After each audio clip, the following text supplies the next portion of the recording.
TDP అధినేత చంద్రబాబు పైన తీవ్రస్థాయిలో ఫైర్ అయ్యారు ఏపీ మంత్రి కారుమూరి నాగేశ్వరరావు. ఇచ్చిన మాట నీతికి నిజాయితీకి సీఎం జగన్ బ్రాండ్ అంబాసిడర్ అయితే అమలు చేయలేని వాగ్దానాలు చేస్తూ మాట తప్పడం చంద్రబాబు నైజమని ఆరోపించారు. ఈ విషయాన్ని ప్రజలంతా గుర్తించి మాయమాటలు చెప్పేవారిని ఓడించాలని సూచించారు. ఇక పశ్చిమ గోదావరి జిల్లా తణుకులో మంత్రి కారుమూరి నాగేశ్వరరావు విస్తృతంగా ఎన్నికల ప్రచారం నిర్వహించారు.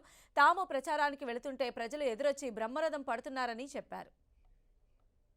చంద్రబాబు నాయుడు గారు గతంలో ఏ రకంగా చేశాడో మీకు తెలుసు. దాచుకో, దోచుకో, పంచుకో, ఇష్టానుసారంగా దాచుకు తినేయటమే, ఓట్లేస్తే యంత్రాల్లాగా ప్రజలను వాడుకుంటమే. కానీ ఏం చేయాలో, ఏం తినాలో, ఎలా తినాలో అలా గడ్డి మేసినట్టు మేసేశారు.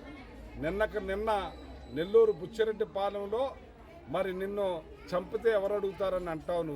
నువ్వు అసలు మనిషివేనా అని అడుగుతున్నాను. నువ్వు అసలు మానవ జన్మ ఎత్తేవా అని అడుగుతున్నాను. ఎన్టీ రామారావును పొట్టను పెట్టుకున్నావు, వంగవీటి మోహన్ రంగాను పొట్టన పెట్టుకున్నావు, మల్లెల బాబ్జీని పొట్టన పెట్టుకున్నావు, ఇంకా చాలామందిని పొట్టన పెట్టుకున్నావు. నీ దుర్మార్గ పాలన బయలైంది.